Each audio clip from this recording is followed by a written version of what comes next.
Hey y'all, this episode is being brought to you by the great folks over at Squarespace, where you can build a site that looks professionally designed regardless of whether or not you went to an expensive school or you work at IGN or you interned at Dexter's Laboratory. You don't need to know nothing about coding. They have intuitive and easy to use tools to get the job done. We use the website. It's awesome. So go to squarespace.com to use offer code REID to get 10% off your first purchase. Now let's start.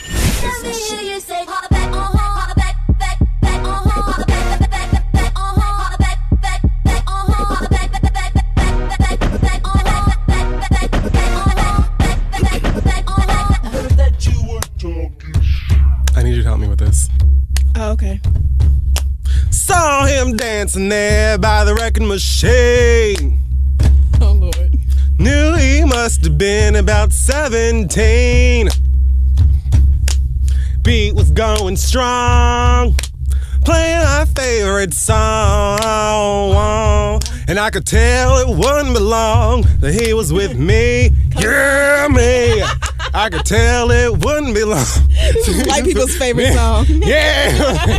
Singing, I love rock and roll. So put another dime in the jukebox, baby. I love rock and roll. So come and take your time and dance with me.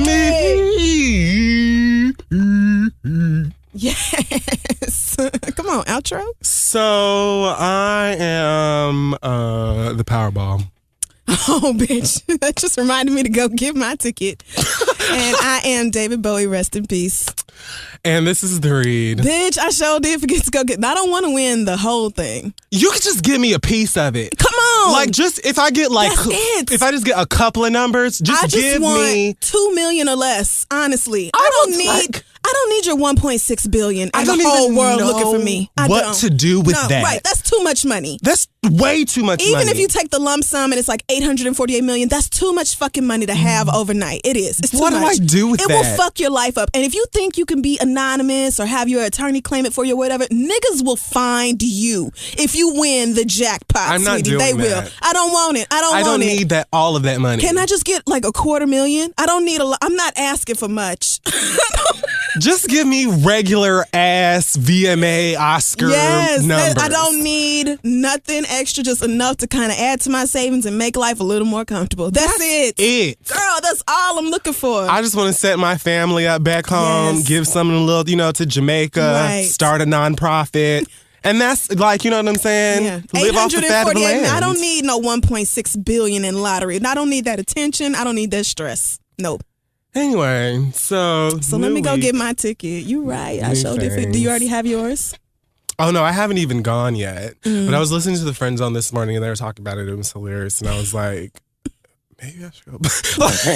Because every time I go into any of the bodegas in the neighborhood, they're always buying lotto tickets, regardless. Which is sad, really.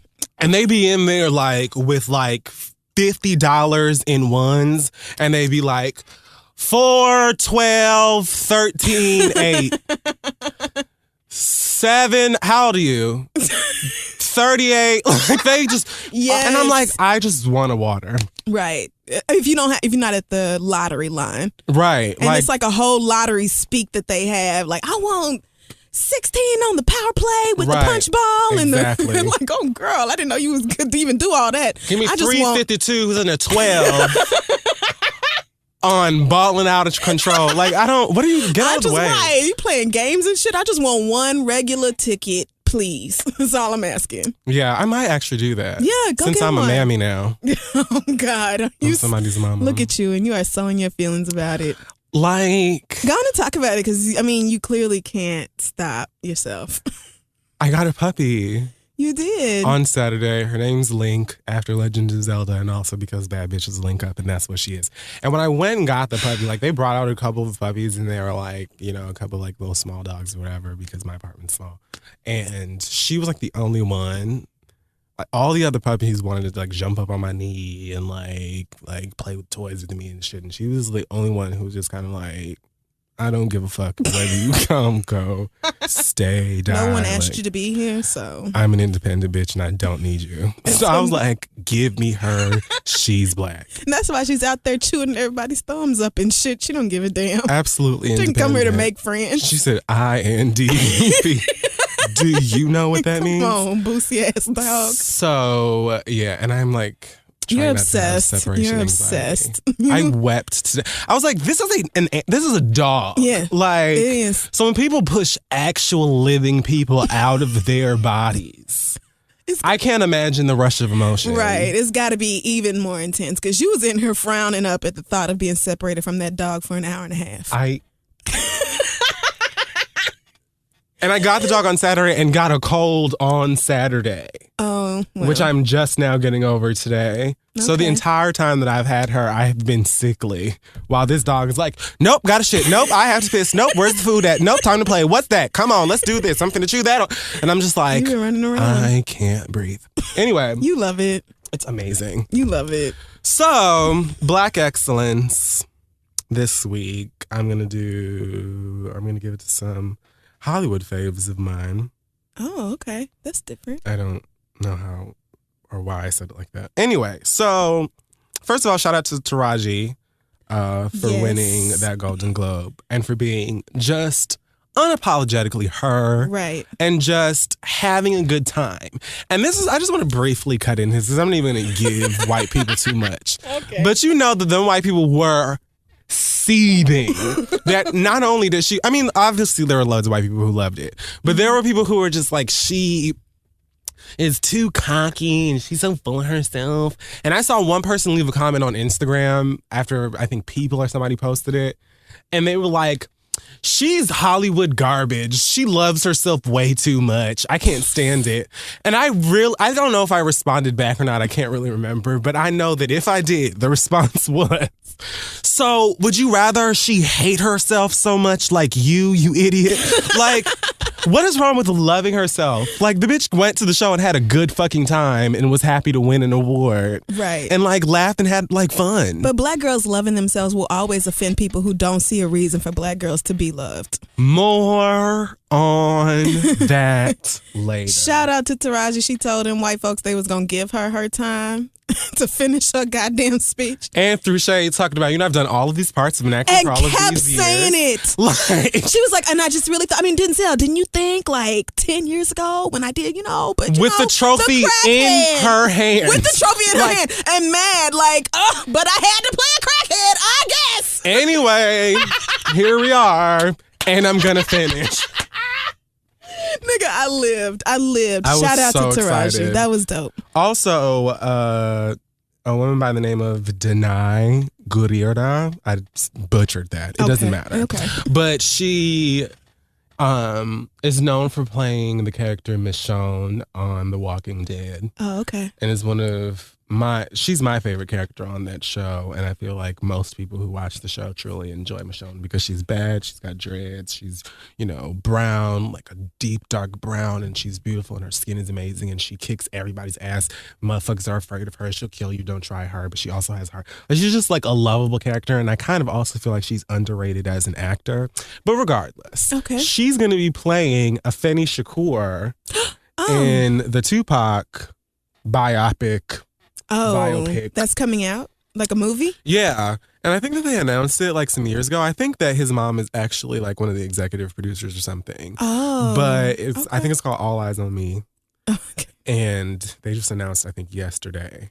Well, good. Shout out to her. And I'm really excited to see her play this woman. Mm-hmm. Because, for those of you who do not know, Tupac's mom was like a part of the Black Panther movement. Oh, yeah. She was like a certified badass activist, philanthropist. She, has like a Tupac Shakur Foundation for like young people in the performing arts. She's just an all-around magical black badass. Right.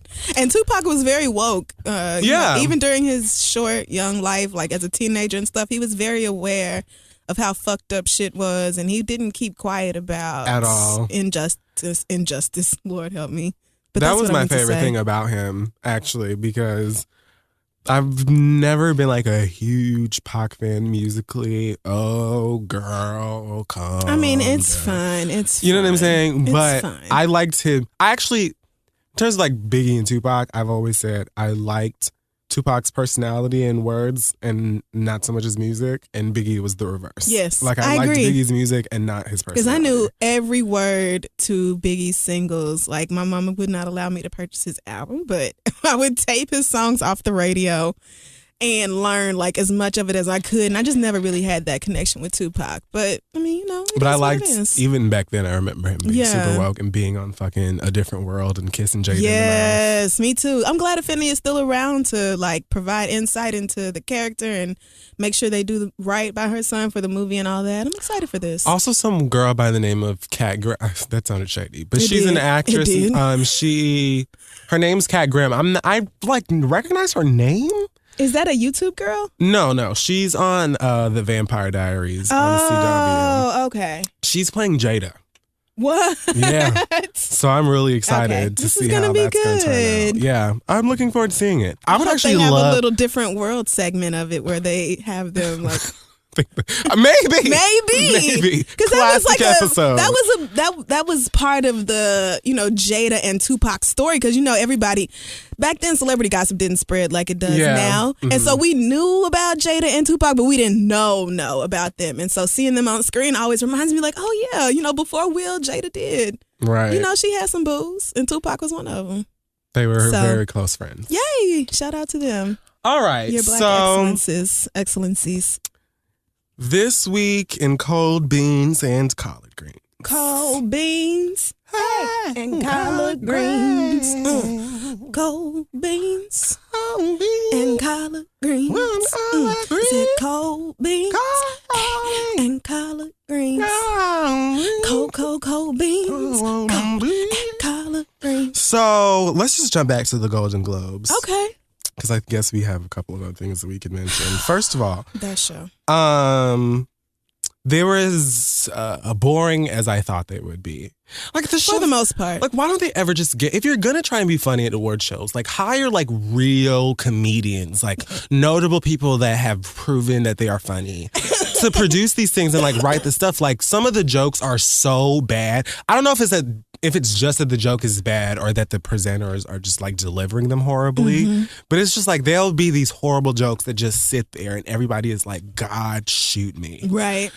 I mean, and that happens at a lot of award shows. It's like almost all of them. What y'all come up with on the teleprompter and then how the people receive it and put it back out, it's just like night and day, girl. It's so bad. But I enjoyed the host, Ricky Gervais.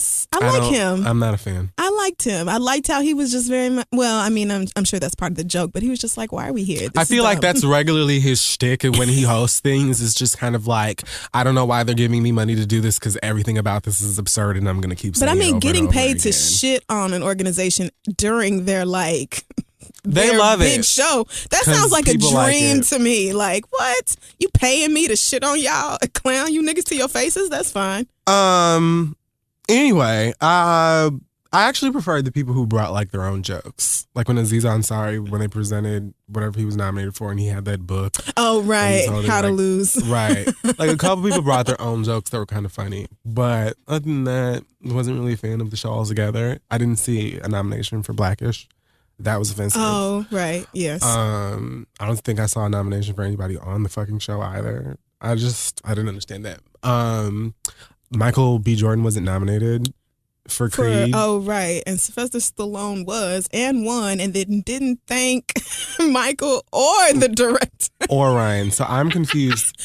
Everybody was confused. Like, so you managed to thank the director of Rocky, but not the director of the movie. Movie you're winning for. You done 18 of these movies and won a Golden Globe for this one, and you're going up on the stage. Like, what? It was unreal. It was unreal. I wanted to, like, give him the benefit of the doubt because I've always felt like if I ever won, like, a big fancy award or something like that, like, even when I got a Shorty Award, I went up there and panicked. Like, I was just like, I have no idea what's happening. Oh, if you haven't seen the video, you have to Google Kid Fury Shorty Award acceptance. That shit is classic. It's all I knew was that Jenna Marbles and Justin Bieber were nominated too, and they invited me and gave me free alcohol. So I was like, I'm here to drink. So I imagine sometimes maybe if you win like an award like that, like you're not gonna know what to say. Like Beyonce and all her perfectionists will continue to win awards and just be like, I mean, duh, I don't know what. Because at this point, all she has to say is, I just want to thank my beehive. Y'all be holding me down. H-Town going down. Okay, bye. Like, that's it. I don't she be like, just mail it. Just mail it. Like, I wanted to give Sylvester Stallone the benefit of the doubt there and he did or he tried to go back afterwards and like say something when they had already cut to commercial. And then I think he went to the premiere like in London or somewhere and he said something about it on the red carpet too. Oh, girl. And so I wanted to be like, all right. But then I think about it and I'm like, when you win an award for a film or a show, wouldn't it, like, what? Typically, people thank God if they believe in him. Yeah. And then they thank, like, their cast, the director, maybe the studio, their family, kids, and then they go home.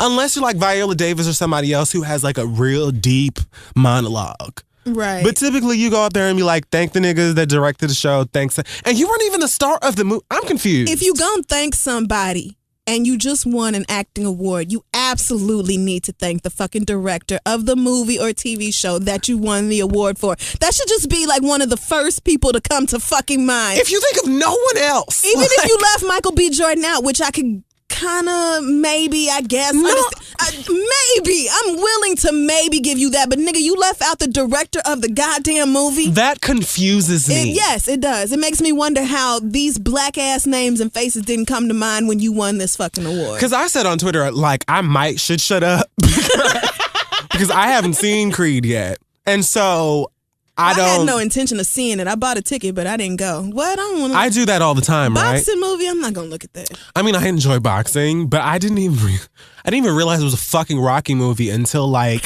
after the movie came out and I finally saw some commercial that said it's the best Rocky. Actually, I've seen that commercial a couple of times where they said it's the best Rocky since Rocky. Now, they were just using that as like an example. I didn't realize it was a fucking Rocky spinoff. I barely saw the first Rocky. I was never that into it. Say it again. I mean, barely. But it's like an American Treasure or something, I guess. Y'all got it. Either way, I just didn't understand how this nigga is the star. He's the one on the fucking poster. Creed is the nigga's last name in the movie. I don't understand what we're doing. Right. Like, how did you forget him? And then even if you did, since the Golden Globes also did, how the fuck you forget the fucking director? Like, I just don't even. Anyway, shout out to Ryan anyway, because that nigga's, they just announced that he's hosting Marvel's Black Panther when it comes out. So, big things out here. Well, big timers. I don't know Black Panther neither, but congratulations to him. Black Panther is like one of the few notable black superheroes. Wait, like a Black Panther black? I thought you meant like the animal. Black Panther, but he's African. He's like an African king, and his whole suit is looks like a Black Panther, and he's badass. I thought you meant like he transformed into a panther or some shit. I was gonna be like, really? Wouldn't have anything to say about that. I wouldn't have mentioned it. Okie doke then. But yes, so the Golden Globes. Oh, also, I just want to mention that Jennifer Lawrence won a lot of awards, or that movie Joy won a couple of things. I think she won like Best Actress in a Drama or something like that for it. I went and saw Joy during the holiday season with my friends. Shout out to Candace, her family, Alan, everybody. Hey, what's up? And I got like some really good sleep. Like I slept really, really well. So it was that boring? The pacing was horrible. Okay. By the time I woke up, like I went to sleep probably a smooth 15 minutes in, if that. And then by the time I woke up, like niggas were dead. Like the whole, like it had climaxed already. What I watched of it was like inspirational, and I didn't even realize until after we saw the movie that it was based on who it's based. Like I didn't know who. I know who Joy, whatever her name is. Like when I Googled the name, I was like, oh, her. So I got that mop. But whatever. The movie was it was so boring. The pacing was absolutely terrible. The acting from her was all right. Like, I just don't get it. I don't get it. She's like, okay. Well, I mean, and after the Golden Globes, I'm starting to be a little bit over her. Like, first of all, this alliance with Amy Schumer, who show I like, but everything else she does, I don't, and I don't understand how I feel that way. I have never seen anything that I she's done love but Amy her show. Schumer's show. I've seen the show. I really like it. I like the show. I think it's smart and funny and all that other shit, but I haven't seen Trainwreck. it's like outside of I just can't do Amy Schumer. I haven't seen that Apollo shit. I saw like a little bit of her stand-up. She hosted the MTV Movie Awards, I think a couple years ago, and it was catastrophic. It was so awful. bad. And now it's like the two of them are these new, white girl best friends, and I can't do that. This Amy Schumer, Jennifer Lawrence alliance, I can't. That's annoying me about you. I don't believe in half of those public Hollywood best friend shits that these bitches be doing, where they only be hanging out at red carpets and fucking awards and shit like that. Like, all right, because I just feel like your PR gets together and be like, you two girls should just like go have lunch. Let's all go to the Abbey and make friends with some gays. Come on, the Abbey. And then let's go to the red carpet together and be friends.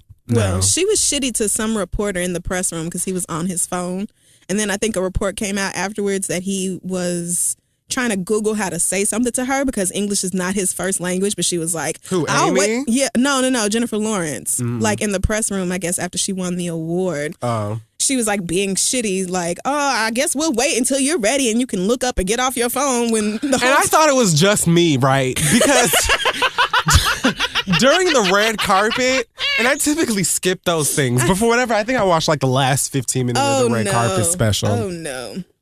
And she came up there with, I don't know if it was the director of the movie or her boyfriend. I don't know what man was that she was with. I guess it was the director. And two of the people that they have on the red carpet to kiss everybody's ass said something to her. Like, they asked her a question like, how would you sum up like the career, which would be like the greatest thing that's ever happened to you? I mean, you won an Academy Award, so. And she said something like, I mean, I don't think that I would, or something like, I don't think that I would know how to. Done. And then the man next to her was like, well, like he answered the question for her and tried to make something deep. And then she was like, did you get that? Did you hear all of that? And I really wanted, I was like, why didn't they get like a black person or like somebody with some attitude? She has an attitude. She's annoyed. I would have been like, bitch, did you get that, girl? Like, what are you talking about, ingrate? Like, we didn't need all this. You could have just said, man, it's been really overwhelming and exciting. I feel super blessed and just thankful to be working so much. Like, the lack of media training shit was cute for the first couple of years. But if you're just going to be flat out like stank to people. Right. I mean, girl, it's still the Golden Globes red carpet. And if you don't think it's a big deal or you don't want to be here, then don't. You don't have to do this. And stop doing X-Men movies while we're on the motherfucking topic, because you don't look like Mystique. You look like Jennifer Lawrence with some fucking blue paint on her and some fucking chips from Joanne Fabrics or something. Man. Stop it. And I was with Jennifer Lawrence for a while, too. I thought she was with a smooth. But they always do this. To us. Everybody disappoints us. She's on this long list of niggas damn. Be like, oh, hey, y'all like me? Not anymore. We just gotta stop bigging niggas up. We can't even say nothing good about nobody no more, because the only person who doesn't let us down is fucking Beyonce. That's it. And that's because she's never telling us. None of her mother. She doesn't set the expectations in the first time. On Lip Sync Battle. When she came out there in the last 3 seconds and had the whole goddamn room turned for 15 fucking minutes. Them kids could not handle it. First of all, do you remember we talked about this on the show? And I was just like, I don't feel like I understand why she would do this. Yes. Now I do. Because she had the van parked outside the whole time, like AC on. Like, let me know when it's 90 seconds, because that's when I'll go inside the building. I'm not. Blue Ivy has completed one smooth level of Candy Crush, and Mama is already back in the car. Yes, it was. She came out. She strutted out on that stage. Did some choreo from 2012, like for 6 seconds. Then made this white man bow down to her and left. I'm finished. She's like, look at this. And these kids in the audience like, yes, Beyonce. Wah! This man, what was his name? Channing Tatum. Channing Tatum. His wife is over here just dying. That whole episode was actually cute, though, because I forgot they were married and that they both dance. And her thing who did she used to dance for somebody. Like she went on tour with somebody. I can't remember who. First time I remember actually seeing her, and I love dancers, but I remember them being the original Step Up kids. Yeah, okay. And then like getting married or whatever. So when she like recreated that Magic Mike lap dance on him. Which I didn't get at first because I didn't see Magic Mike. Somebody had to explain that to me. And then I was like, oh, okay. I just remember it from the trailer because I didn't watch that shit either. Yeah, it was good though. I like the two of them together and they're cute. But Beyonce just came out at the very end and smashed it like, all right, that'll do. Y'all will be all right till in next the clothes time. that she was just shopping in.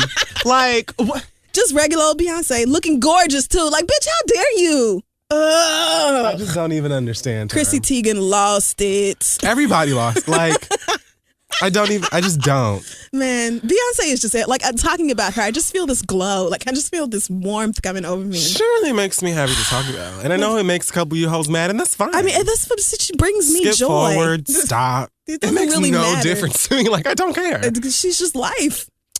So let's give a quick update on Tyga and his dramatics with poor decisions. Oh, God. I didn't care last week, and I don't care now. So the little white girl who said that she was, it was going down in the DM with Tyga and her, and that he was trying to reach out to her and blah, blah, blah, and all that shit. Okay. So she got caught up in some other shit with some random white rapper I've never heard of. That has like tattoos all over his face or some shit. Okay. And apparently she also hit him up and told him that she was 18. Uh-oh. And he ignored her, I guess, at the first time. And she was like, what do I have to do to get your attention?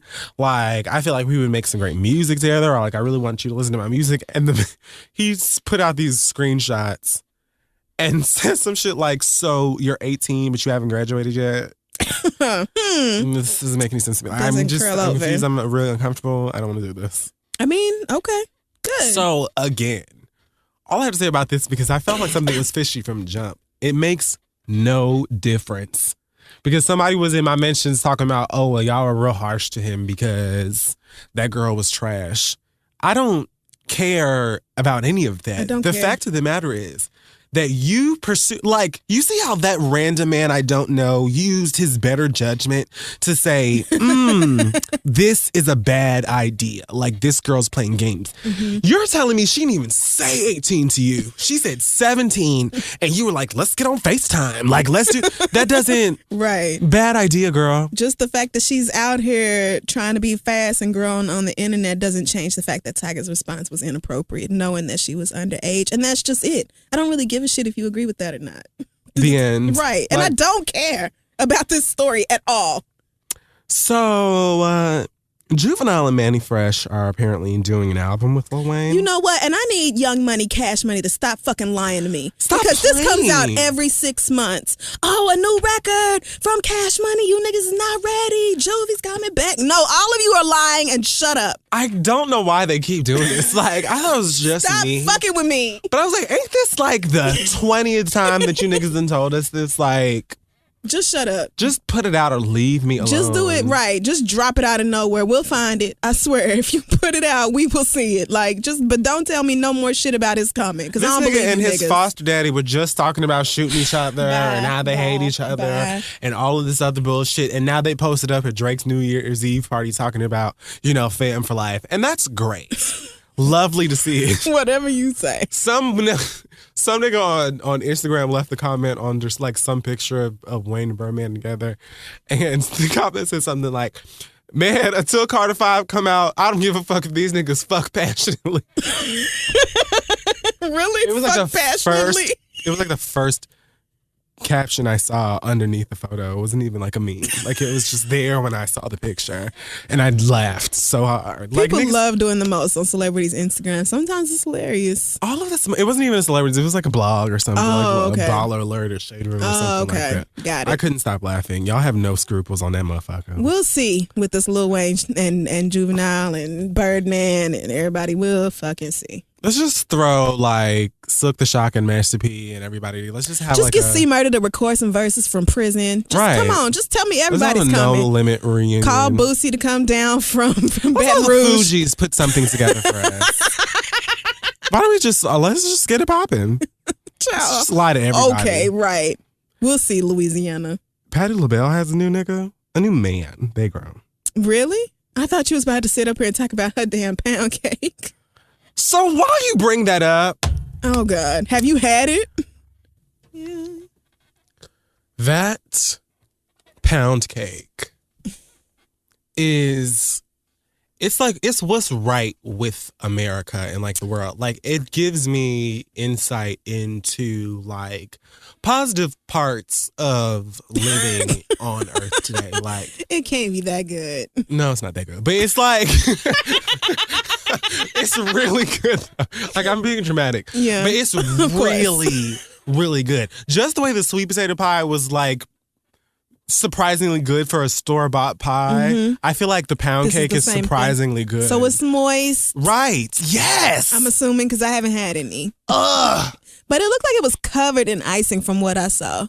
I actually scraped that off, and I never do too that. Much. I always eat icing. You don't need it. Yeah, it's just sugar on sugar. But if you say it is good, I'm gonna take your word for it. Delicious, and I need that caramel cake too. Okay. So. See, I know this is coming from Asante. So how come Asante is giving everybody else? See, this is some bullshit. And I need to hit Asante up and be like, so you know I can't even eat it. You can just have the rest of mine. No, I don't. I can't have it neither. I can't have none of that shit. Yeah, you're right. I gave up sugar in December, so I said, "Fuck it, girl. I'm gonna go through pain for this if I have to." The withdrawals of quitting sugar was some other shit. It was harder than when I gave up smoking cigarettes. I had no idea. Like, scientific, there are pieces about this. Yes. Like, it is literally like trying to give up like crack or something. Yes, like heroin. It's really hard. It fucks with you. And it's like the withdrawal symptoms from not feeding your body that shit. Like, it really starts to fuck with you. You moody.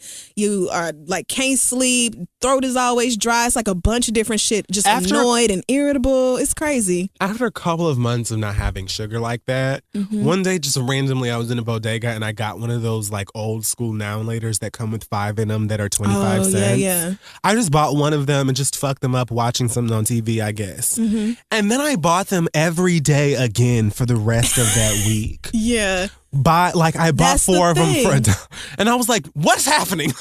No. As soon as you have sugar, you want some more of it. It's just like, I did the same thing during the holidays. I kept it cute. You know, obviously I wasn't going to cut myself off from eating, obviously, but I didn't go, you know, off the deep end or no shit. But then I got back to New York and bought like a pastry or something. And the next day went out and bought another one. Like, oh, it's not this bad. And then I was like, look at me. Like, I'm already that quick right back addicted to this bullshit. When we had that fucking banana pudding during Thanksgiving or whatever from Magnolia Bakery. We had a big ass. If you've ever had Magnolia's banana pudding, you know how good that shit. I say this as a Southerner. The shit is good. Don't even. But we had a big old economy size bowl that could feed like 57 people of Magnolia banana pudding. And it fed 5. And I sat on my couch with a spoon and ate it straight out the bowl. And I hadn't had sugar in the longest time. My nigga, like 4 smooth days later, Asante and I did the Soul Glow podcast. Okay. And we were leaving there 9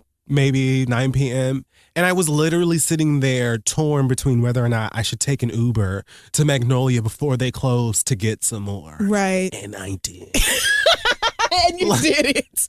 Remember that time we all got high and went down to Asante's restaurant and then went to Magnolia? Ate steaks. And then we ate all them fucking steaks and them that chicken salad on the croissant sandwiches. And then we went to Magnolia. See. And we were supposed to take the banana pudding back uptown and smoke again, but then I ate it. We have made some wild food choices when we smoke. And sugar, man, that fucking sugar, it kills. Like, it really had a hold on me. And so I quit most sugar except like flavored creamer in my coffee. And then like 2 or 3 days ago, I quit putting flavored creamer in my coffee. So now I'm like strictly no sugar, trying to stay that way for as long as I can because I just feel so much better without it. You feel so much better when you're not I feel like I having have it. Clarity. Your skin is clearer. It's easier to like run and work out and I just feel better. I have more energy. I don't need as much sleep. Horrible for like you. If you are feeling just gross and ugh and blah, cut sugar out. It's gonna be hard as fuck. Sugar and dairy, nigga. Look at the way your life changes. I don't fuck with neither one of them. I got coconut milk, almond milk, all kinds of creams of different vegetables and shit. I cannot do. Dairy I can kind of slide with, but the sugar I just can't. I feel so much better without it. I mean, I was forced to stop dairy, but like the reaction to it has been actually phenomenal. Like, you literally feel a shit ton better. Anyway, I've said all of that. What were we talking about? That Patti LaBelle has a new man. Oh, right. Is 30 years younger than her. Work! Yes! What is he still, though? Like 45? He's 41. Okay. So. And her drummer. Wow. Yes, ma'am. Is that what? Are they taking selfies? Come on, Instagram. Oh, several selfies. Just out here. Patty's wig is brushed. Her hats are on. She's just out here. The advanced generation is on. They with it. Because you know who is so cute on Instagram? Miss Tina. Can you talk about it? If you are not following Miss Tina, Beyonce's mama on Instagram. It's literally Miss Tina Lawson. Miss Tina Lawson. Just go find her. And she posts selfies. It's adorable. With her and Bae. Yes, she does. She supports his work. She posts pictures of her and her daughters, her grandbabies. And she includes Bianca Titan. And Kelly and all them. Yeah, she includes all the extended.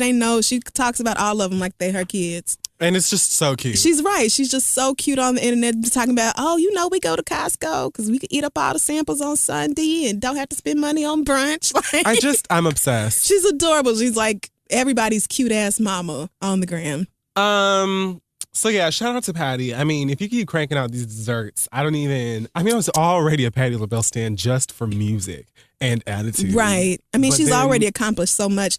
And now you got this dessert line coming out, diabetes in a can, though it may be. And this young ass nigga that's like a year older or younger than your son. Because first of all, Miss Patti don't even look 71 years old. She doesn't. But the fact that you got a 41-year-old, listen, I feel like y'all in there doing some things. Why don't you just stay mad?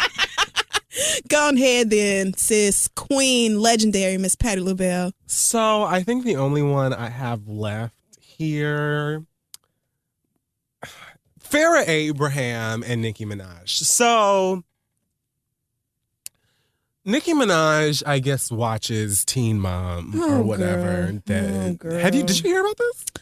It made its way to Tumblr. I'm on most of a social media break because just like the regular TV, sometimes you need a break from social media too. Mm-hmm. Right. Absolutely. But it made its way to Tumblr, so I think I heard about it kind of. So I think maybe she was watching the show or saw a clip, I don't know, whatever, and decided to tweet her, opinion about it. Why? Like super randomly. I don't even. Why would you do this though with however many millions of followers you have on Twitter? So she said this. Where is it? She called her a cunt. I was going to say, I actually don't know what she said, so let me hear what you have to say about it first. She said Farrah is a cunt to her mother. Oh, well, that's true. Someone tweeted her and said even her own daughter had to slap her. And she said, Nikki puts the laughing emojis and says, she was like, this is the daughter. She was like, bitch, go do some porn and leave grandma alone.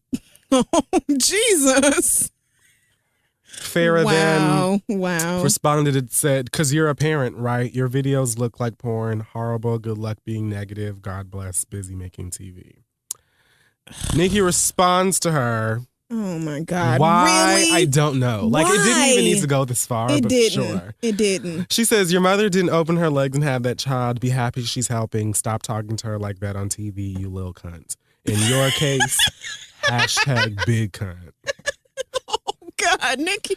The Farrah then says you must. Oh, no. This kept going? We're not even, we have a few more. Oh, shit. You must really want attention. Talk about women with respect. It's Sunday. Stop watching reruns and go to church. #God bless. How you gonna tell somebody to stop watching reruns of your show? What a dumbass.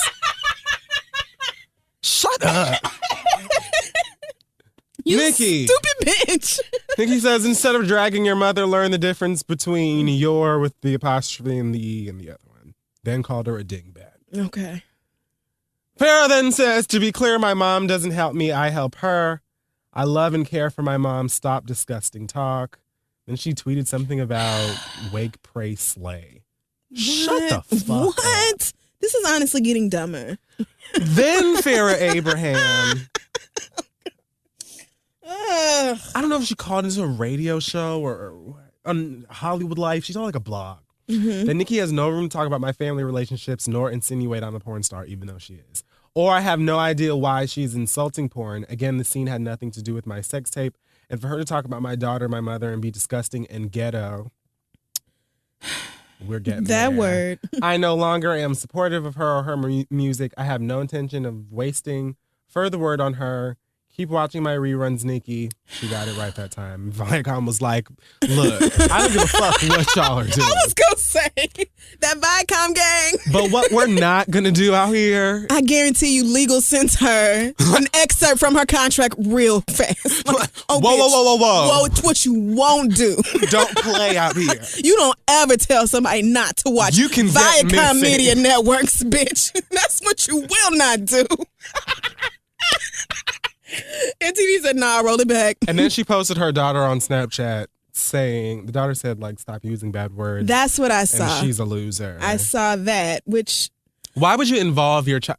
Anyway, so... I mean, right. First of all, why have your baby perform for this drama and bullshit? Like, she's been through enough. She was born on Teen fucking Mom. You're her mother. So you... Her life is hard enough. You gonna drag her into this bullshit too with Nikki and her legions of dumbass stands? For what? So you had no further words for her. You decided to let your child have the word. Like what? And then had your child say, don't use bad words, as if you don't use bad words and cuss your own mama out all the time. In front of her. Like she wasn't letting you stay. And now, and I admit, Farrah's mama is her own crazy ass self too. But Farrah is just as bad. And I'm sure that dysfunction is like everything that MTV lives and prays for. Farrah's mama Farrah is worse than her mama. Yes, her mama has plenty of issues, like letting her talk to her motherfucking ass like that.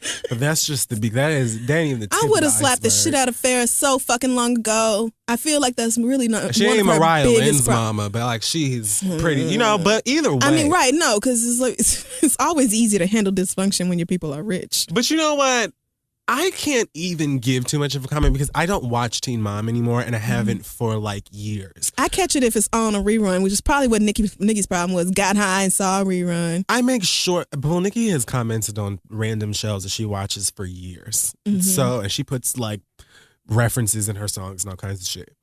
I just never really, I stopped the Teen Mom thing because I thought that like at first when they started their show that it was like a way of showing young girls how hard your life will be if you decide to have a baby when you're 16. Yeah.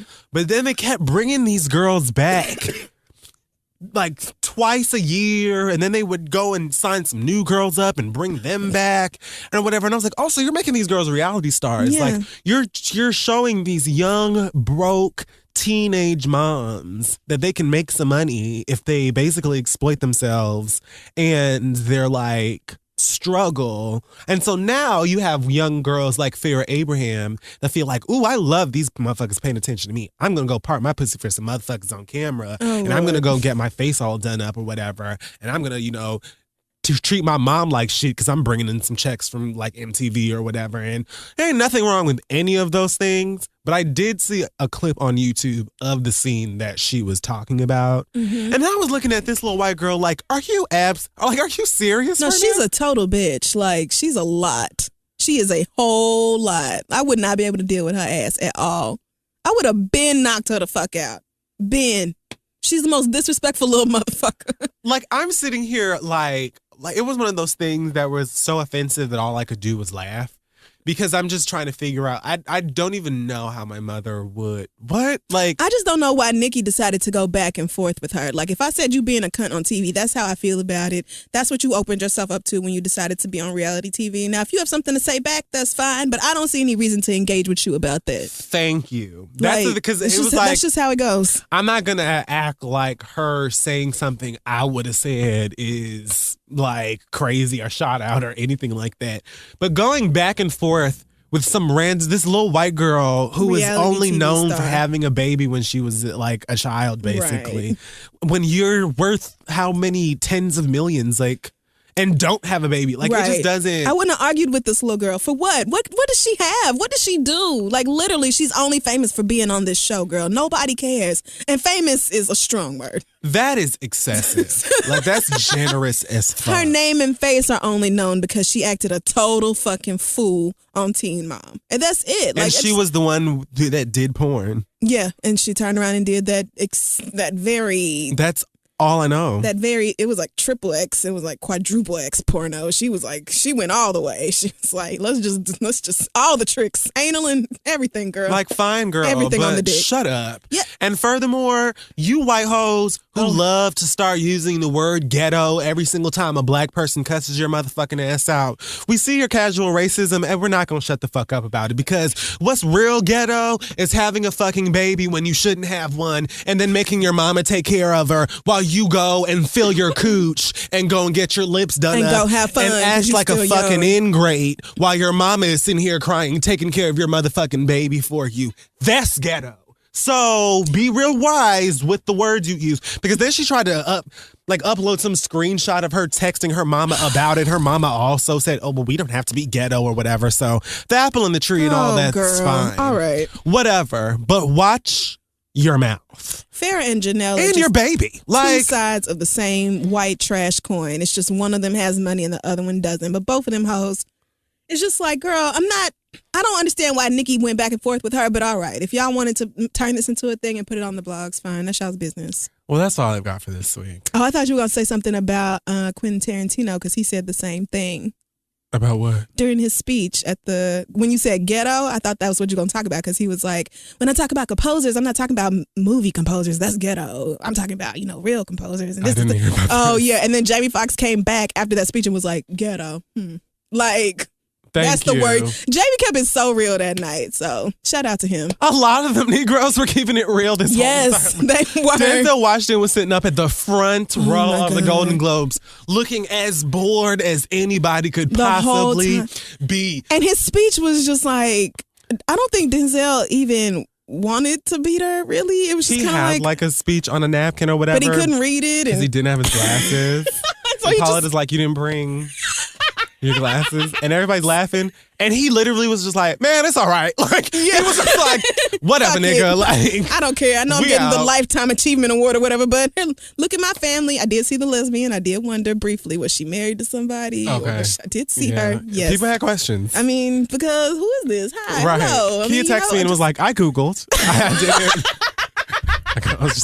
I had questions. I just didn't, I wasn't aware. But he was just like, here's my family, here's my wife. Thank you so much. White people. The reel they put together for Denzel was fantastic. I was just catching life the whole time. Like, oh my God, he is in all these movies. Like, they did really pay great respect and tribute. And then he got up there and was like, well, I don't really remember what I was going to say and I can't read it. But, it's cool. Thank you very much. Not even I'm going to pass it to one of the motherfuckers who can't read it so they can say it. Nope. But just whatever. We out. Like, and that's why the white people hate we came, these motherfuckers so bad. Because they just be walking through and taking their awards and just being like, whatever. Like, because they want you to trip over yourself and thank God for the white people who allowed you to have this opportunity. And I'm just so overwhelmed. And thank you to the Academy and the blah, blah, blah. Like, he was up there like, There's also like a huge thing in Hollywood where everybody is just like super, super fake and corny and like act like everybody's best friends in these award shows. And you can always see the motherfucker at these award shows, usually black, who's just like when Nicki was at the fucking AMAs, like, when am I getting this trophy so I can leave? Yes. They'd just be like, okay, I'm actually over this show. So when I turned it off when they gave Lady Gaga that award over Queen Latifah. And she was like, I feel like Cher in the John Patrick Shanley movie Moonstruck.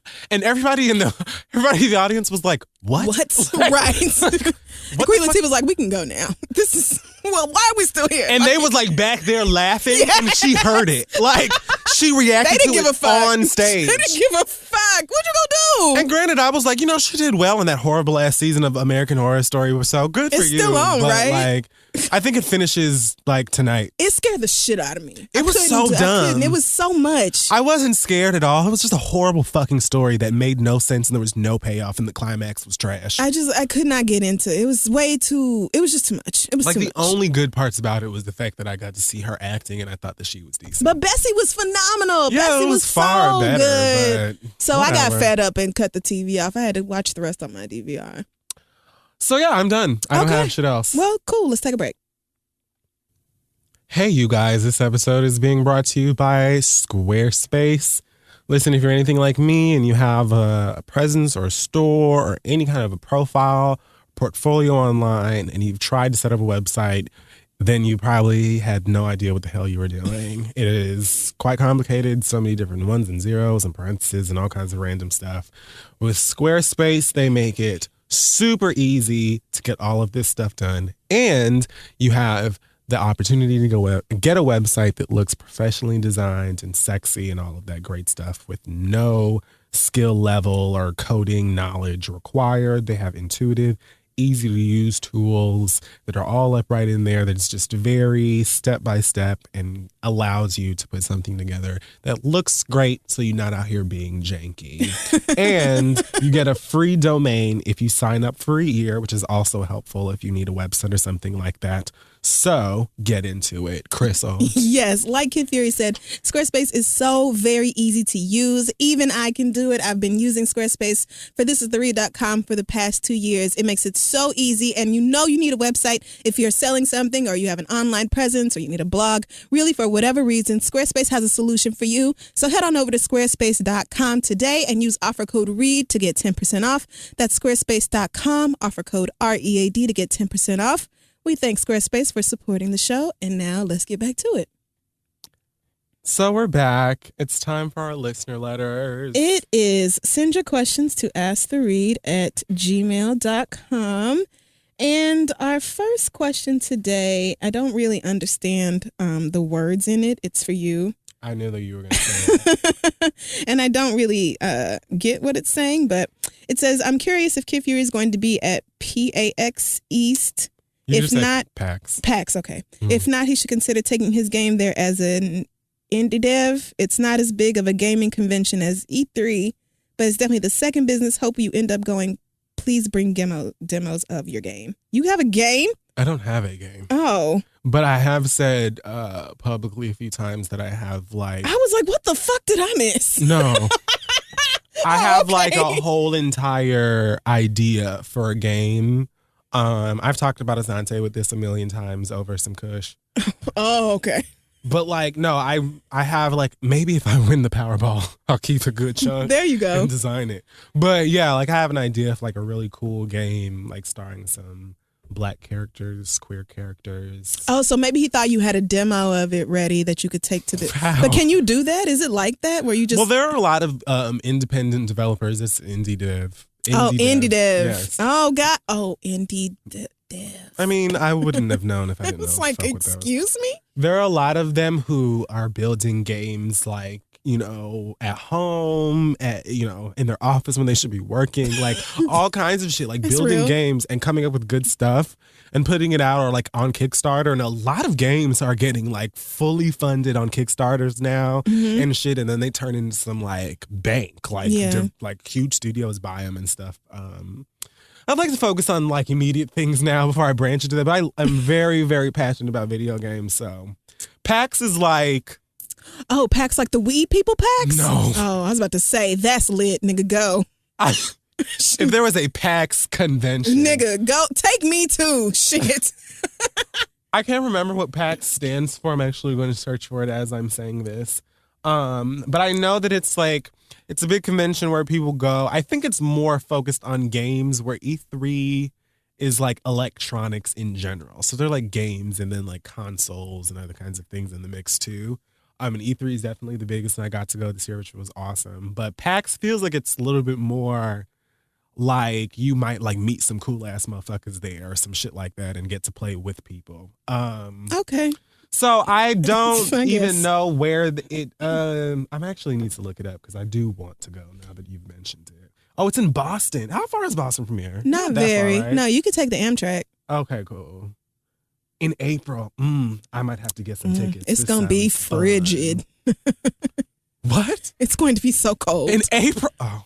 You forgot where we were. So, Boston is even further north. Hopefully that answers your question. But yes, hopefully it did. Yeah. And if you really make some great video games and want to hear mine, I don't know, whatever. You should put your video game on Kickstarter. There was a Kickstarter. Have you heard of Tomorrow Looks Bright? It's this newsletter. And it comes out, I think, every week. And it's just different things that Black girls and women are creating across the globe. And I signed up for it. Awesome. Yes. And every week they send you links to stuff. And I bought this amazing Harriet Tubman sweatshirt that I found on there that I just love so much. And but anyway, there was a Kickstarter for this girl who had started a line of panties. Okay. And it was all eco-friendly, good draws that are made out of healthy materials. Because people, when panties are mass produced, they go through all kinds of shit. And there could be all kinds of chemicals and stuff. So anyway, this is underwear that's good for your body. And I ended up backing that Kickstarter. I got a line of panties named after me. Some of the Kickstarter perks are so cool. That was one of the perks. That is so dope. If you donate X amount of dollars, then I'll name a line of the panties. So there's the Crystal Boy shorts or something. I heard people who donated to the Kickstarter for the Oculus Rift, which is this virtual reality headset that's coming out in March. That sounds very complicated. I heard some of those motherfuckers are getting one free. Yeah. So sometimes your perks to those things are dope. Yeah. Some of y'all come up with great perks to your Kickstarters. I think that I would probably want someone to do some sketches and designs and concept art for me first, and then maybe I'll take it to somebody and try and pitch it. I don't know, but I have 80% of the idea down. Okay. Well, okay. Our next letter comes from Lorelei, who says, "I'm an Asian woman who's dating a Black man, and he happens to be in prison right now. It's a situation of wrong place, wrong time, wrong people, but that's a whole other story. All right. We've been together for 4 years, and he's been incarcerated for half that time. He still has 5 years left on his sentence, and we are talking about getting married. That's not the part I need judgment on, haha, because trust me, I've heard it all. I was reserving it. I mean, girl, because you came out the gate blazing. My concern right now is how to tell my family. I never brought him home to meet them because I've never really brought boyfriends home, and my family has never cared to meet my SO. However, sadly, race is kind of an issue. My family wants me to stick with Vietnamese men, or at least an Asian one. I asked my mom once what she'd say if I dated a Black guy, and she said, "Why would you do that?" Which, frankly, is the same answer a lot of Black mamas would give I was just going to say that. So it's I can't even, what? Okay. She didn't really answer, but she also thinks men in general are useless and doesn't really care if I get married or not. Hey, your mama is real. 2 for 2. She might be a little racist, but she's real. So I'm debating whether I should tell them at all or wait until he gets out of prison to tell them. I feel sick to my stomach from nerves when I play it out in my head about how this would go. How do I tell my family I want to marry an incarcerated Black man? I know marriage is a big deal, but do I really have to tell them? Would love to hear your thoughts. Thanks. Sure, you can just get married to him and never tell them that you're married. I mean, you can, but it just seems like a bad idea. This is a bad idea, and you didn't give us your age, I think, deliberately. That's fine. But change my answer. I was gonna say no offense, shade, nothing, but I wouldn't if she was Black, let's say, and her husband or man or whatever was another race, I may be able to just kind of gauge, just because I am Black, and kind of have an idea of the community, maybe how the reaction would go. Doesn't sound too different. Yeah. I mean, there's the race issue there, but I think the bigger problem is probably that he's incarcerated. That's what I was gonna say. I feel like they might give you some shit as long as you put your foot down. I think that you would be fine. You come in and telling your parents that you about to marry a Black guy sounds like it's already gonna be an issue. Dropping the whammy that the nigga's locked up on top of that is not getting you any points. It just isn't. Because maybe they could, get accustomed to him or learn to like him if he was around. But that's not going to happen in prison. They're not going to go down to wherever your man is and go through security and shit to meet him behind a glass wall.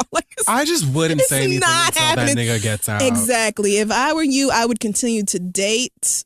however that works, while he's in jail. And then if y'all still feel this way in another 5 years when he gets out. Right. That's so, thank you. I mean, considering he's already been locked up for 2, you seem in it to win it. And I just hope he doesn't get out and leave you, because that would be so wrong and yet so very predictable. Regardless. But see if you can stick that shit out for 5 years. Don't put your family through this until he can actually come to the house and see them. Right. This doesn't need, they don't need to know. Because then he's still going to have to be like, well, you know, I spent the past 7 years or whatever he's in still prison. going to have to explain that he was in prison for 7 years. So that's going to be hard enough. So you might as well just wait and give it all to him at once. Because if they know you about to stick it out for another 5 years with somebody you can't even see every day, that's going to be a problem for them. Girl, sis. So good luck to you. But yeah. But that's all I have for you. If you insist on doing this. Yeah, like if he's that great of a guy and it was just, you know, all. Which I don't know how you are emotionally fulfilled from behind bars. But listen, if it's working for you, then more power to you. I can't even do a relationship People 45 minutes away, much less you can't come see me when you. Wait a minute, my nigga. I can't do no sign in, sign out shit. Live in Brooklyn, nigga, and see if we work out. Because I promise you we won't. I just don't even know how we're going to do that. I mean, somebody's really, going to have to just. If you're not within walking distance for me, which my walking distance is pretty far. I'll walk pretty far. I'm willing to do some walking. I'll walk up to 2 avenues and 30 blocks. That's okay. That's reasonable. I will do that. To see a nigga, yes. Yes. Absolutely. I mean, assuming it's not snowing or being crazy outside, obviously. But like, if you more than 2 or 3 stops on the train in either direction, I don't see it. I just don't know. I just don't. It's just too much. I just don't. Prison, and this sounds federal. That's car shit. That's shit for motherfuckers with vehicles. Right. See, I can't do it, girl. But good luck to you. God bless that. Let's just cut the question short. And that works perfectly because we're just going to slide right into the read anyway. Yeah, okay. Well, amen. So, you're good? I'm good. I've had a very chill week. I've had positive. I have a praise report. Oh, do you? Well, not really. I just saw a musical that I'm obsessed with, and I just cannot get over it. The Color Purple? Hamilton and The Color Purple. But I saw The Color Purple already. I just wanted to see Jennifer and Danielle Brooks. That's why I want to go. Danielle killed it. That's what Dustin, she killed it. Dustin was like, no. You have to go see it for Danielle Brooks. She murdered that role. She was flawed. I didn't even know she could sing like that. Like, she was just, it was so good. And my seat for The Color Purple was amazing. But I just randomly got the chance to see Hamilton like last minute on some luck shit. And I didn't know shit about it. Like, I hadn't read anything about the play or anything. But ever since I've seen that show, I have been like, I've heard amazing completely things about transformed. It just changed my life. Like, I feel like I have a whole new perspective on life. It's phenomenal. If you get the chance to see it, go see it.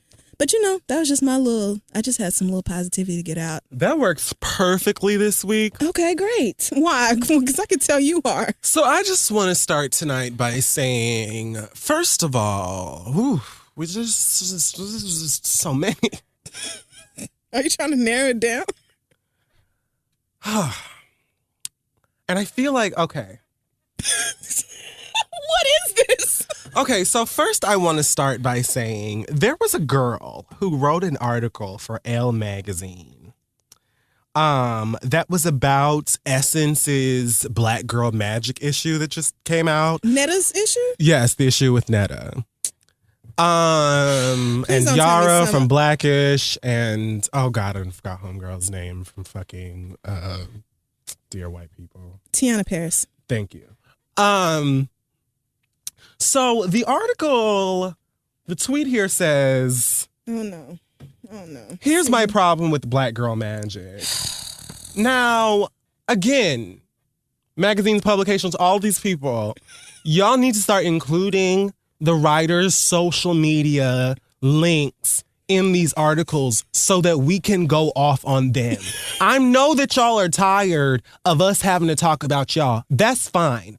Because I'm willing and ready to talk. So it says by Linda Chavers Shaver. I don't know what the fuck her name is. I already started tweeting about this on my timeline. And when they finally gave me her @ the girl follows me. So I was like, perfect. Oh, wow. So you can already see that I am calling you a fucking dumbass. So apparently, Oh, Lord. this girl has a problem with the phrase black girl magic because she has suffered from multiple sclerosis for I can't remember how many years. I'm not even pulling it up. It doesn't even matter. But she apparently has a problem with it because she says that black, mind you, she's black. Oh yeah, I'm sure she is. She is saying that, suffering from the disease, which I'm not even going to belittle in any kind of way because I can't imagine, but that, black women aren't magical. We have regular flesh and bones and a regular nervous system like everybody else. No, she didn't. And we have nothing magic about us. And if I could, put my hands together and flick my nose around in the air and make my MS go away, I could, but I can't. And I'm like, are you seriously taking that phrase literally right now? Like, are you assuming that we are saying that black women are all supremes and that we secretly, like, are you comparing us to like, are you trying to say that we're saying that we all practice voodoo? Like, I don't understand what you're trying to imply by saying this. Like, it was the dumbest shit that I have ever fucking seen in all of my life. Then she goes on to say that, while I take pride in black women loving themselves and this, that, and the third, and it makes me happy, but we're also, like, we've heard this before, readers, and, black women are just making ourselves out to smile and withstand all the pain and the suffering that we're actually going through. Linda, listen, Linda, honey, Linda, listen to me. If you don't feel magic, if you don't walk outside during the day, afternoon, evening, night, twilight hour, and there's not a wind that picks up in your motherfucking curls, and you don't just feel like, you know what, I may have MS, but goddamn it, I'm gonna be a bad bitch today. I feel like the shit just because I motherfucking am. Nobody is saying that these girls have cauldrons and that they're coming up with potions for their hair to be shiny. Like, what are you talking about? Like, you wrote this for Elle magazine? What? Are you serious? Look, girl, if you feel sad or depressed or if you're in pain or whatever, listen, not only can I relate to that, like, I totally understand feeling like this motherfucker's day is shiny and bright and I feel like shit. And it makes me, because there's nothing where when you are in a shit mood and nothing could be worse and you meet up with somebody who is having the best day of their motherfucking life. I don't know who told a stand-up joke about this, but someone did. I don't know who it was, but it's awful. Yeah. Like, it's almost annoying. It's like, it's the worst. Like when Rose on Golden Girls would always come in and just be like, hey girls, what's going on? I just got a new dog. Like all this shit. And they would be like, girl, it's 7 a.m. and life sucks. And we are bare. Like I have to live with 2 of you bitches and my mama. Like I don't, like what's the problem? If you feel that is your personal problem. And yes, the fact that black women, black people have been able to go through however many fucking decades, centuries of the bullshit that we've gone through in just this motherfucking country and still be out here like, my hair is great, my fashions are sickening, my food tastes good, I know how to motherfucking dance, bitch. And you can't tell me shit about myself. I'm good. I'm proud of myself. I'm not going to let you take my joy away from me. I'm going to stand up and yes, I'm going to be magic. Everything about me is great. Like, what's wrong with, like, you legitimately have a problem with that because you don't feel great about yourself? There are people you can talk to. There's nothing wrong. No matter what black person tells you that black people shouldn't seek help for mental health. I'm doing it. Like, if you need to talk to somebody about the way you feel about you, then go out there and do that. But how dare you try and open up your mouth or use your fingers to try and say that black women aren't magic and try and downplay this moment of black. It ain't even like for real. They're like shirts that say this and shit or whatever, but it's not like black girls are running up in everybody's face and saying like, hey, bibbity bobbity boo, bitch, like we are magic, like all us, we all witch. Like it's just something that black women are saying, not even just black women, are just saying about black women to big themselves up and be like, girl, we love ourselves. Right. But you don't, and so you feel like you should shit on other black women and their motherfucking experiences and their self-love because of the way that you feel about you. I really hope and pray that this gets to you, girl, and that you think before you get up on L or anywhere else and say some dumb shit like that again. Also, Wendy Williams was on her show, I think, last week with Alyssa Milano and was talking, I guess Alyssa Milano had a baby not too long ago and posted a photo on Instagram of herself breastfeeding. And some people had a problem with that, as dumb people do. So Wendy Williams mentions how she doesn't feel like women need to do that because she doesn't want to see it and it makes her uncomfortable. And Alyssa Milano was like, girl, what? Like she was like, so you'll post a photo of Miley Cyrus with 2 Steve Urkel-ass suspenders over her nipples. Right. And that's cool. But me feeding my baby ain't? Like, I don't understand. And she was like, well, yes, because breasts are sexual things. Wendy Williams said that? A mother? I mean, okay. Of course you said that because your breasts are fake. But at the same time, and then she also said that she breastfed her son for like 2 weeks because he was too ravenous or something like that. But are you seriously, as a woman, go sit up here on this show? Like, if it makes you uncomfortable, whatever. Even me sometimes when I go out in public, sometimes when I see a woman breastfeeding, I almost like jump a little inside. It catches you off guard. But then I'm like, okay, like. Yeah, what are you really going to do? Like, that is what they are. Like the whole reason that you have these glands and that your breasts protrude and do whatever is to feed your kid. Like I don't understand how anyone actually can try and fix their mouth to make somebody feel uncomfortable for nourishing their fucking baby. Right. It doesn't make any sense to me, especially when babies will be like, I don't give a fuck if this is the train. I don't give a fuck if this is the bus. I don't give a fuck if this is church. I'm hungry and I want to eat right now. And you can't always get up and go somewhere or do whatever. So you gonna let your baby holler or starve instead of just pulling your goddamn titty out and feeding your baby? Like, I wish that I would be sitting by somebody that was the breastfeeding their baby and you would say something to them about it. Oh gosh, ma'am, I got this.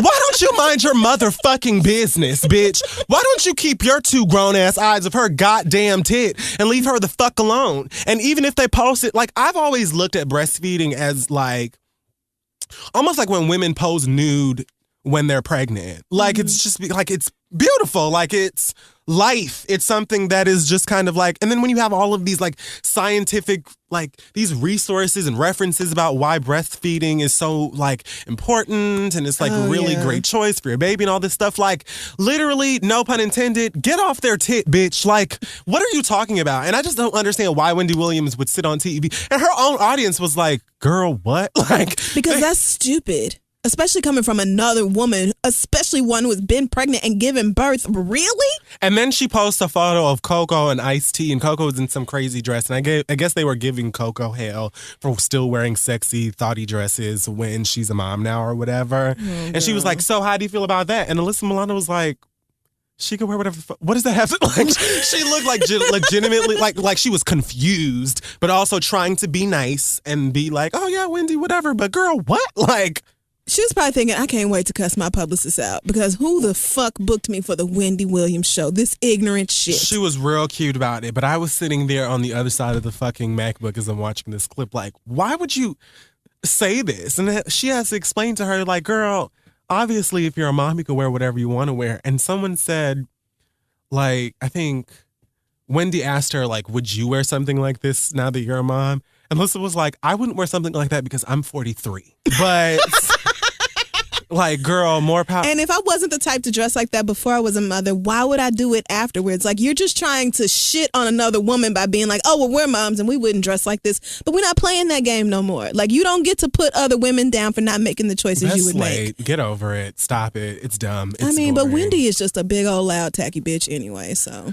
Neiman Marcus. What? You got a list of reads?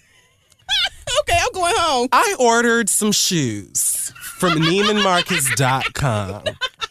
No.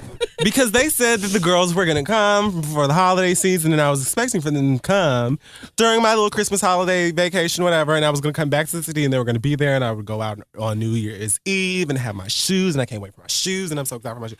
I come back to the city, they are not here. So I called their customer service line, and I spoke to two individuals. One was a manager, and I asked them, why don't I have my stuff? And they said to me, well, your credit card information doesn't match something else in the system, and so we just, we file that under like fraud, and we just cancel the order. Mind you, when I first spoke to the initial representative, they told me that the order was canceled by the customer. And I said, sir, I'm the customer, and I'm asking you where my shit is. Does that make sense to you? Like, let's think about that. And then he put me on the phone with the manager, and she was like, well, the card thing, whatever, but I'd be happy to rerun the thing for you with whatever, give me your card information again, and we'll do it again, and I'll send it out to you next day. Fine. It did not come next day. And the email that I got afterwards said that it was going to come on the 11th. The 11th has come and gone. I do not have my shoes. Mm-hmm. I called them back on the 12th, and I said, where are my motherfucking shoes at? And they said to me, well, the credit card information doesn't match something else here in the system. Again? And I said, girl, that's what you hoes told me 2 smooth weeks ago. And I still don't have my shit. So I'm confused. I don't understand what's happening. And so they were like, well, the problem is that your credit card information, you have to ship the item to your billing address. Oh, they won't let you ship to a different address than your billing address. I said, madam, who on the internet that ships things to people forces you to ship to your billing address? Almost you could buy any Amazon, Best Buy, Wayfair, Kool-Aid.com. I don't get, everyone's like, girl, where's your billing shit at? Where you want us to send it to you? So you not only decide to say, this doesn't make sense, it's not the billing address, so we're not going to send it to you. We're also going to cancel it twice and not tell you. Suck my dick. It's bad enough that my black ass decided to spend some motherfucking coins at Neiman Marcus in the first place, because it's one of many establishments that I walk into that sells high-end merchandise, or whatever you want to call it, where motherfuckers are walking around like I have some sort of pheromones or something that's just attracting them to see what the fuck I'm at, where I'm at, and what I'm doing. No problem. I'll be down at Saks, where I've got my personal shopper. That nigga black. We see each other. Fuck y'all. Also, David Bowie passed away, right? And so this was a really traumatic time for the girls. A lot of us are feeling, very passionately about it. Tiffany Pollard thought that David Guest died. She was wrong, but that wasn't her fault. Another time. She did a lot. And it's New York. That's why we love her. She did a lot. I'm sure we've said this on the show before, but ladies and gentlemen, you don't have, just because you're not a fan of somebody or you don't know somebody or whatever, doesn't mean that you have to come in and be the bitch to be like, now y'all know, y'all didn't even know them, or y'all wasn't no fans like that. But there was a couple of people that I know posted this young man, I think his name was Cordell, passed away. I don't know how. I think it was a car accident, something crazy. Car accident in Georgia where that car flew off the something crazy, the highway, and 3 people died. And sad. Yeah, that was sad. And one of the boys that passed away, I didn't know. I've never met him personally, but I know a lot. I have friends that know him, and I would see him all the time and friends. So I knew of him. So when I heard the story, clearly it's sad, but when I saw him, I was like, damn, that's so fucked up. Yeah. And then come to find out, this motherfucker's on here talking about, oh, y'all didn't even know that nigga. Y'all acting all sad. Because it's sad, bitch. What the fuck is wrong with you? Get out, go.